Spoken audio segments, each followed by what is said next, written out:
Imagine a continent often portrayed as eternally poor, a land of perpetual struggle. But what if the data told a different story? What if Africa was never uniformly destitute, but a place of thriving trade, craftsmanship, and economic complexity long before European colonization? Let's start with a number that shatters the myth: 682. That was Egypt's per capita GDP in 1860, measured in 1990 international dollars. It's a figure that challenges everything we've been taught about pre-colonial Africa. This isn't just about Egypt. Across the continent, from the gold-rich kingdoms of West Africa to the bustling trade networks of the Swahili coast, Africa was far from economically stagnant. But then came the scramble for Africa in the late 19th century. European powers carved up the continent, drawing borders that ignored ethnic and economic realities. The policies they imposed weren't designed to benefit African economies but to extract wealth for colonial powers. The result?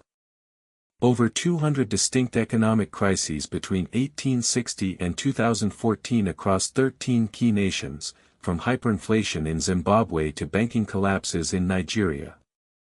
Today, Africa faces a new challenge: debt.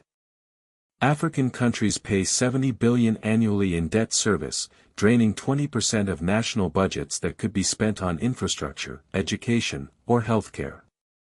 Yet, despite these obstacles, the continent is projected to grow. Sub-Saharan Africa's GDP is expected to expand by 3.8% in 2025, with an average of 4.4% growth from 2026 to 2027. By 2050, Africa's nominal GDP could reach $29 trillion. But growth isn't evenly distributed. Nigeria, South Africa, and Egypt dominate the economic landscape, while resource-rich nations like the DRC and Zimbabwe remain among the poorest due to the so-called resource curse. The future isn't just about raw materials. The services sector, especially mobile banking like Kenya's M-Pesa, is transforming economies. Yet, agriculture still employs over 60% of sub-Saharan Africa's workforce. The story of African economics isn't one of simple poverty or sudden boom.